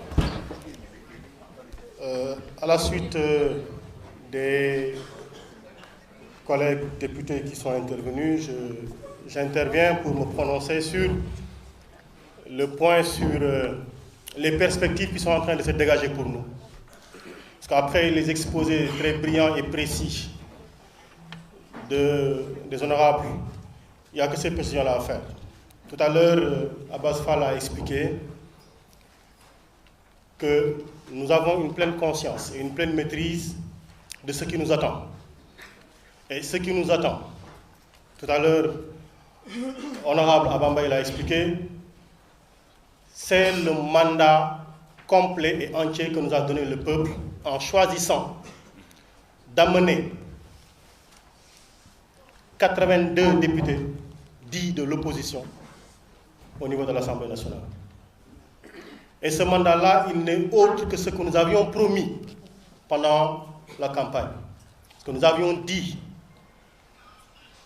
que cette césure qui existait dans ce que l'on appelle l'initiative des lois, parce que dans l'histoire politique du Sénégal, l'initiative des lois a toujours été laissée au pouvoir exécutif. Mais on a bien dit la won. Aujourd'hui, le Parlement, à travers les députés de Yewwi Askan Wi, prendra l'initiative des lois à travers un certain nombre de propositions de loi, et je ne vais en citer que quelques-uns parce que nous en avons pour revenir auprès de vous, pour les présenter, les exposer, pour mieux faire comprendre le sens du mandat que nous sommes en train d'exécuter. On a dit d'abord ce que d'histoire récente on avait réalisé à travers le code consensuel et sur lequel des tailleurs sont revenus, des destructeurs sont revenus pour qu'on ne sache plus à quoi ressemble notre code électoral. Nous allons faire des propositions de loi pour avoir un code électoral qui nous permettra de ne plus jamais revenir sur les questions de contestation, de combats politiques inutiles et de débats préélectoraux sans fin sur la lisibilité du vote, sur la lisibilité du mandat que l'on donne à ceux qui seront candidats. Je précise, quelqu'un s'est pensé plus intelligent que nous tous en disant que si on amène ici une loi pour voter contre, être pour ou contre l'homosexualité, nous n'allons pas voter. Ce n'est pas ça le débat. C'était très intelligent, son idée a été très lumineuse, mais nous avons bien vu le duo. Ce n'était pas ça le problème. Le problème, c'est qu'il y a une disposition légale qui n'est pas précise sur la criminalisation de l'homosexualité. Nous voulons, parce que la loi pénale, elle est précise. On ne peut pas interpréter.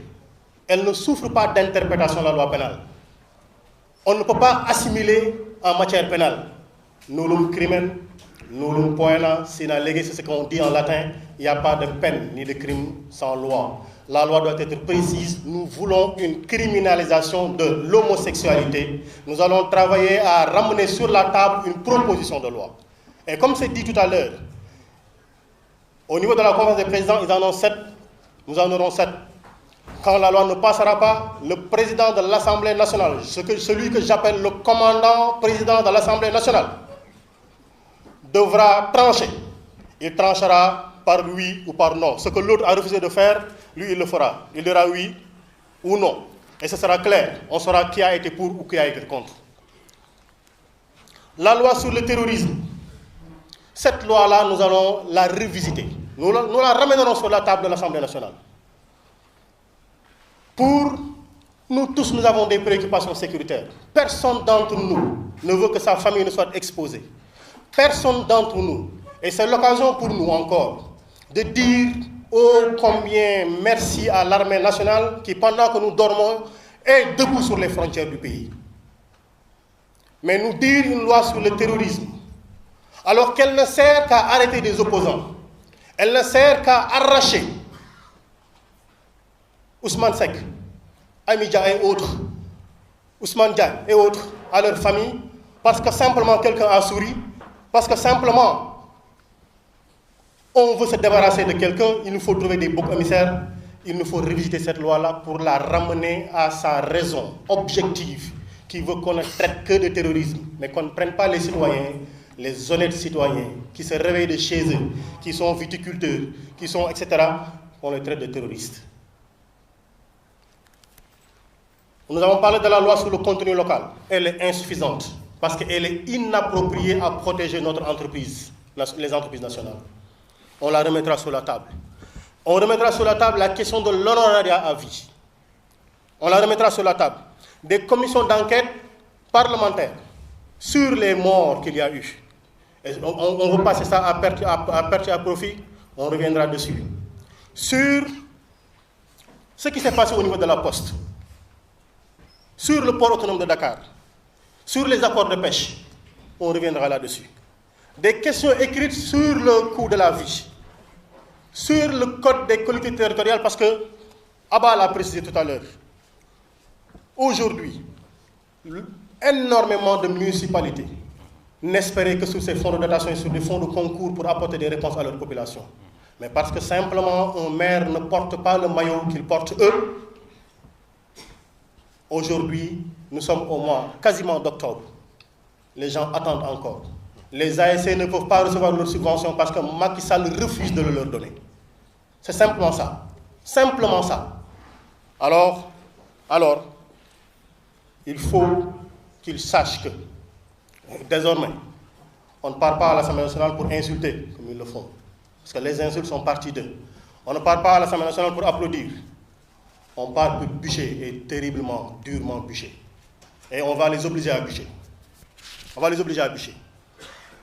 Et c'est l'occasion également pour nous de revenir sur la situation de deux de nos collègues députés. Barthélémy Toye-Dias.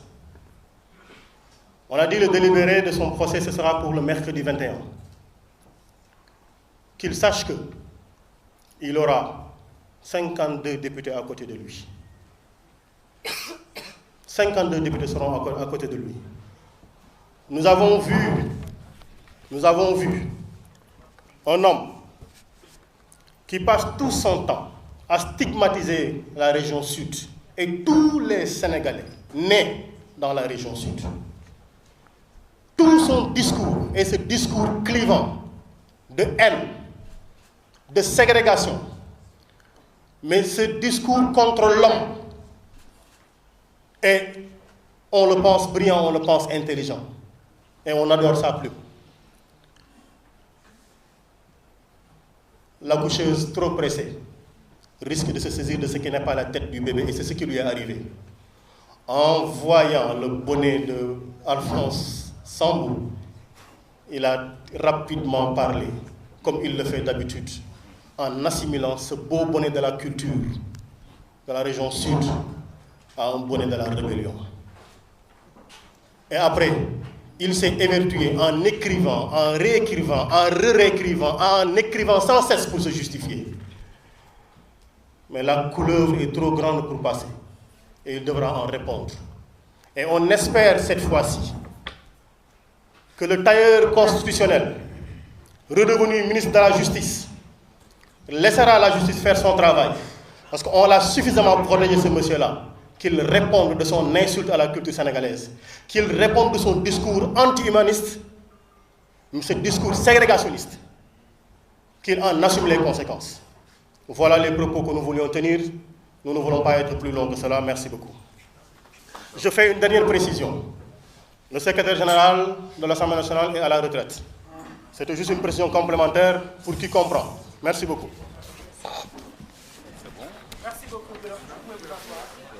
Maintenant, nous allons prendre 4 questions selon la volonté. Il y a une femme qui voulait prendre la parole. Oui. D'abord, Wagnan. Femme.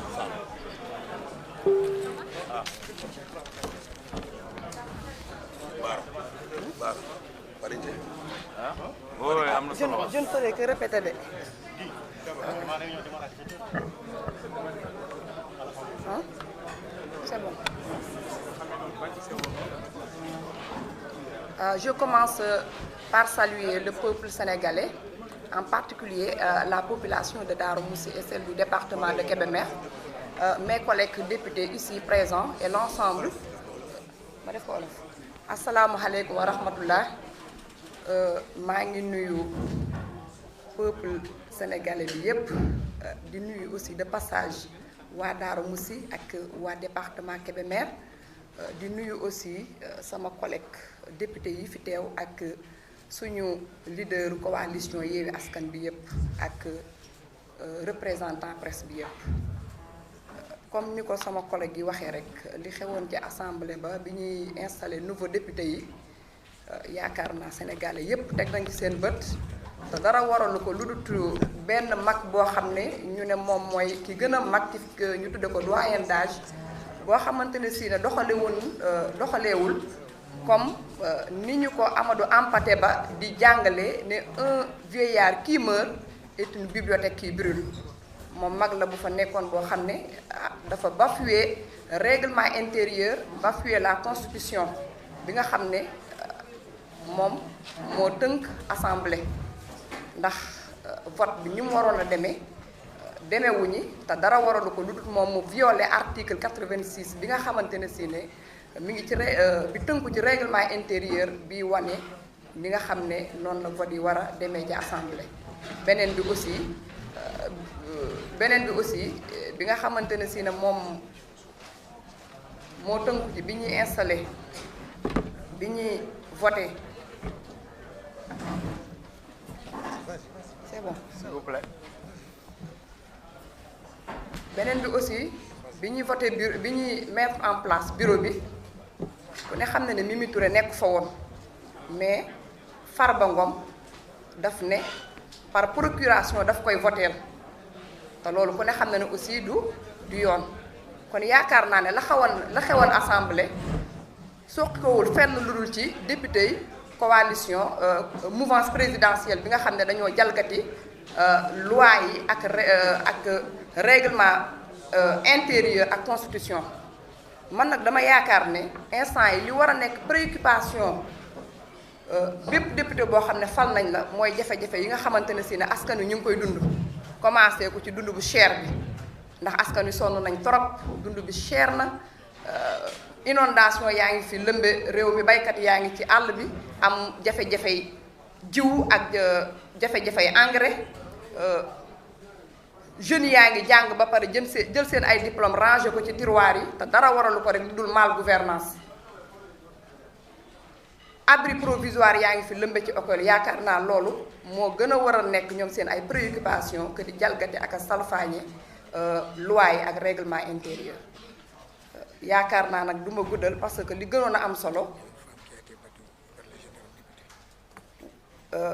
ci biir assemblée bi aussi li gën a metti ñun famille lu ñu gën a metti am na benn jigéen boo xam ne gendarme yi dañ ko dóor te xam ngeen loolu tamit vraiment ñëpp ñu ngi koy ñaawlu kon daal lii xew ci assemblée ba comme ni ma ko waxee rek jógee soqeekul fenn daal fusul ci député yi opposition bi député yi mouvance présidentielle bi incha allahu rabbi ñun fas yéene nekk ay député du peuple yoo xamante ne si ne dinañ défendre intérêt peuple bi incha allahu rabbi ba fii nga xamante ne si ne fi la réew mi toll ñu jële ko fi yóbbu ko ci beneen taxawaay bu gën a am dayo ndax jafe-jafe yi lëmbe réew mi Sénégal fi mu toll ni metti na askan wi sonn nañ nit ñi xiif nañ mar nañ incha allahu rabbi dinañ taxawaay bu mucc ayib ci assemblée ba ngir lépp luy jafe-jafe rek ñu xeex mu jóge fi xam naa du ma guddal ndax li gënoon a am solo sama collègue yi wax nañ ko kon ñu ngi leen sant di leen gërëm di leen jaajëfal bu baax. Merci beaucoup. Merci beaucoup. Kon xam naa dañuy juste quelques questions. Le président du groupe parlementaire de Yewwi Askan Wi Birame Souleye dafa am réunion à 17h. Une réunion conférence de président ci Assemblée nationale. Ki nga xamante ne moom mooy Bara Gaye kon bu ngeen amee ay questions dinaa si nga xamante ne moom mooy une liste de 4 personnes à bien là.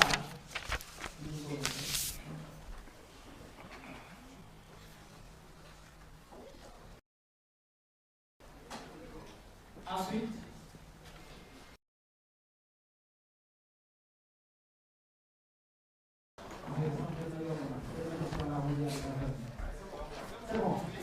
Adiya Talalo.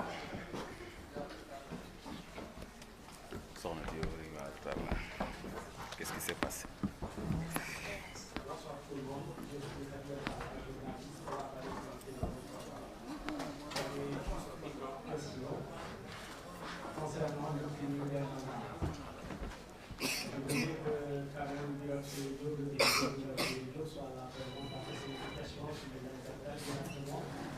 Il a été indexé lors d'une émission que j'ai suivie dans une des télés.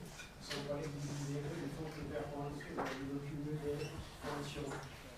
Et quelle réponse donneriez-vous? Parce que depuis quelque temps, depuis l'installation de l'Assemblée nationale, les gens ne cessent de rabâcher cette question. Je voudrais juste une explication par rapport à ça. Quelle est votre position? Merci.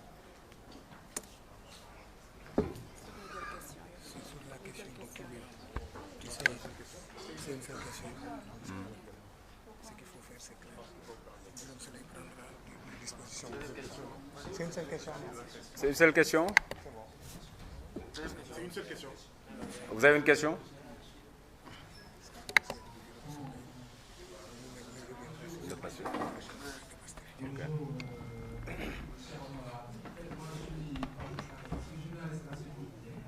Voilà, en fait, on a réalisé que le jour du vote du président de l'Assemblée nationale, il y a eu deux candidats, celui de Rahmanida et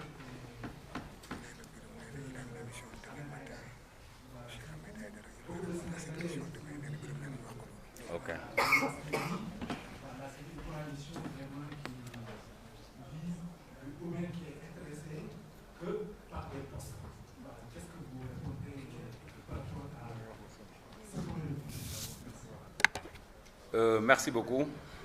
Je vais essayer de répondre très rapidement et puis, si c'est nécessaire, donner la parole à mes collègues honorables députés pour des compléments.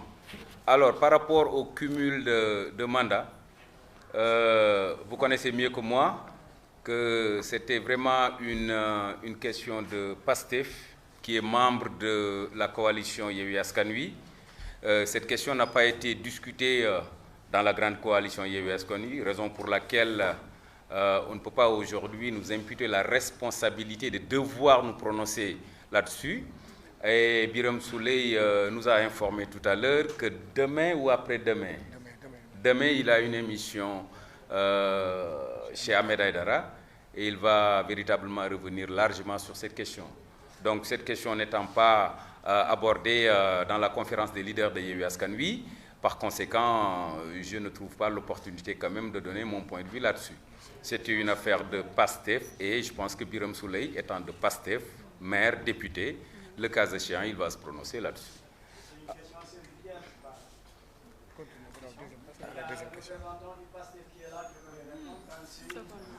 Ah non, non, ça concerne le président du groupe parlementaire qui est en même temps maire de Thiès Nord ou Thiès Ouest, quelque chose comme ça. Alors, il va répondre le moment venu, Inch'Allah. Alors, par rapport aux deux candidats, c'est ça la démocratie. On ne peut pas empêcher à un candidat, à un député, de vouloir quand même présider aux destinées de l'Assemblée nationale. Parce que ce qui s'est passé à l'Assemblée nationale le lundi pouvait être pire par rapport à ce que nous avons vécu.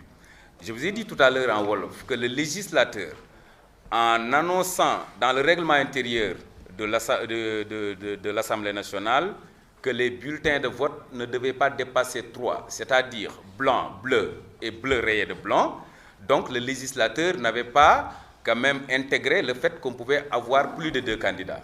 Mais ce qui s'est passé le lundi passé laisse apparaître qu'on pouvait se retrouver avec 165 candidats. Parce que tout député qui a été élu sur la liste nationale comme sur la liste majoritaire départementale peut quand même prétendre présider aux destinées de l'Assemblée nationale. Alors, si en notre sein nous avons eu 2 candidats, ce n'était pas un problème. En tout cas, nous n'en avions pas fait un problème. Pourquoi? Parce que s'il n'y avait pas de majorité absolue dès le premier tour, il était prévu un deuxième tour. Alors, raison pour laquelle donc, on a laissé les gens quand même épiloguer là-dessus, mais cela n'a pas posé de problème au sein de Yewwi Askan Wi. Cela montre encore une fois de plus la démocratie qu'il y a dans Yewwi Askan Wi. On n'a imposé rien à personne. Et pour votre information, Birame Souleye, qui est le président du groupe parlementaire qui a déposé la candidature de Barthélémy Toye Dias, c'est ce même Birame Souleye qui a écrit la lettre de candidature de Ahmed Aïdara, qui a été un autre candidat de Yewwi. Donc cela montre encore une fois de plus que nous sommes des démocrates et que véritablement, il n'y avait pas lieu de fouetter un chat. Merci beaucoup. Très bonne réponse. Excellent. L'appétit vient en mangeant. Adia, tu avais juste une seule question. Il a dit 4 questions. Les journalistes n'ont pas réagi. Oui, vas-y alors. Juste une question. Dr Abdourahmane Diouf a lancé un appel à l'opposition pour un front unitaire de l'opposition. Allez-vous adhérer? Alors, je ne saurais me prononcer sur cette question, d'autant que je ne suis pas membre de la conférence des leaders et je pense que le moment venu, les leaders de la coalition Yewwi Askan Wi vont se prononcer. Je vous remercie. Abba.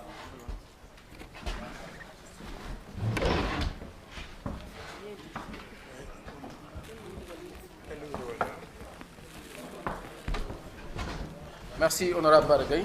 Juste pour ajouter, ceux qui nous disaient que Yewwi Askan Wi n'est intéressé par les postes, ce sont les mêmes personnes qui nous disaient qu'on allait avoir plusieurs groupes parlementaires pour de l'argent.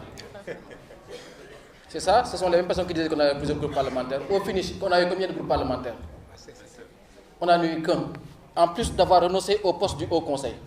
Donc ces gens-là qui aiment manipuler l'opinion ou qui aiment parler à ne rien dire, ne peuvent pas nous imposer des débats. Il faut que dans ce pays-là, que les gens apprennent à débattre sereinement et que quand des problématiques sont imposées sur l'opinion publique, que les gens en parlent et prennent le temps d'en parler. Et c'est la même chose pour le cumul des mandats. Messieurs, dans ce pays-là, il n'y a pas de loi qui interdit le cumul des mandats jusqu'à maintenant. C'est une chose, une volonté des partis politiques d'améliorer le cadre politique. Vous savez, quand la loi est arrivée en France, le régional, ceux qui ont gagné les régionales, on va poser des questions. Est-ce que vous allez cumuler vos postes de maire, de président d'intercommunalité, de président de métropole? Mais quelqu'un comme Laurent Wauquiez, sa réponse a été de dire que moi je vais cumuler mon mandat de député et mon mandat de maire parce que je considère qu'un député doit avoir un ancrage territorial. Parce que quand on ne comprend pas les réalités du territoire, on ne sait pas les lois qu'on vote, on est hors sol. Un autre député, Jean-Yves Le Drian, qui était ministre, a dit que lui, il va cumuler. Xavier Bertrand a dit qu'il ne va pas cumuler parce que lui, pour battre Marion Maréchal Le Pen au deuxième tour, a eu besoin du PS, du centre et du tout. Parce que son électorat a changé. Donc, chacun a une lecture. Il faudrait qu'on laisse le temps d'en débattre. C'est pour ça qu'on vous dit qu'on est dans une phase de transition. Ces 2 ans-là, c'est 2 ans de réflexion, 2 ans d'échange, pour qu'au finish, dans les engagements qu'on va faire, parce que n'oubliez pas, Yewwi Askan Wi vous a dit que chacun peut être candidat pour la présidentielle.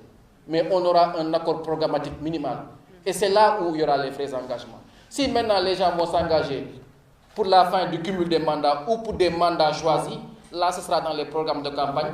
Pour l'instant, c'est un débat qui se pose et nous l'acceptons. Mais c'est à M. Birame Souleye de faire le choix qu'il a à faire et que les gens comprennent que des gens comme moi considèrent qu'un maire, un député doit avoir un ancrage territorial. C'est un engagement, c'est juste une promesse de campagne, c'était ça aussi. Non, on l'a dit, ça concerne un parti qui s'est engagé. C'est un débat qui s'impose au sein du parti. Nous, lorsque Khalifa Sall a été candidat pour la présidentielle, lorsque nous écrivions son programme, il s'est posé la question des incompatibilités. Dans ce pays-là, jamais un ministre des Finances n'a été impliqué en politique. Jamais les régies financières n'ont été aussi impliquées en politique. Mamadou Lamine Loum ne l'a pas été. Sakho ne l'a pas été. Même Babacar Ba ne l'a pas été. C'est sous Amadou Ba qu'on a vu ces dribbles-là. C'est ce même Amadou Ba qui vient de devenir votre Premier ministre, en gardant la haute main sur les régies financières. Est-ce que ce pays-là veut devenir un pays de lobby, de corps ou de faction? C'est ça les vrais débats. Les débats au sein des partis, c'est la vitalité au sein des partis. Mais les débats qui engagent le pays, c'est sur ça qu'on doit se présenter. Et la nomination de Amadou Ba pose beaucoup de grandes questions. Et nous, en tout cas, on travaille à y répondre. Bon, et la discipline de coalition ou de parti dans tout ça? Parce qu'il y a La discipline de parti, c'est quand une coalition fait un communiqué pour dire que c'est notre candidat. Mais cette discipline-là, elle ne va pas au-delà de la liberté des uns et des autres. Ahmed Aïdara est un candidat. Et puis n'oubliez pas qu'Ahmed Aïdara est dépositaire de vote populaire. Ahmed Aïdara a gagné Guédiawaye aux élections municipales. Ahmed Aïdara a gagné Guédiawaye aux élections. Le tribunal du politicien, c'est le vote. Même pour ces histoires de Barthélémy là, quand vous êtes face à l'opinion et que l'opinion vote pour vous, vous méritez un respect. Et nous respectons Ahmed Aïdara parce qu'il a été élu. Je vois beaucoup qui critiquent, mais j'aurais bien aimé les voir face à l'électorat. C'est pas facile de se faire élire. C'est pas facile de récolter la confiance des populations. Ahmed Aïdara l'a été plusieurs fois. On respecte cela. C'est au nom de son mouvement qu'il est venu adhérer à Yewwi Askan Wi. Maintenant, si Yewwi Askan Wi dit que son candidat c'est Barthélémy Dias et que lui décide d'être candidat, la loyauté que nous avons en nous, c'est de l'accompagner dans sa candidature comme on a eu à le faire. Maintenant, si on avait voté, la liberté de tout un chacun d'entre nous de décider qui sera son président. Ça, c'est notre liberté. Moi, si je devais choisir, ma liberté et ma loyauté m'auraient imposé de voter pour le candidat de Yewwi Askan Wi, en l'occurrence Barthélémy Dias. Un autre aurait été libre de faire ailleurs, à chacun de s'assumer. Il a fait ce qu'il avait fait, il assume. En tout cas, Yewwi Askan Wi continue son chemin, parce que pour nous, l'histoire est en parenthèse parce qu'il n'y a pas eu de vote. C'est clair.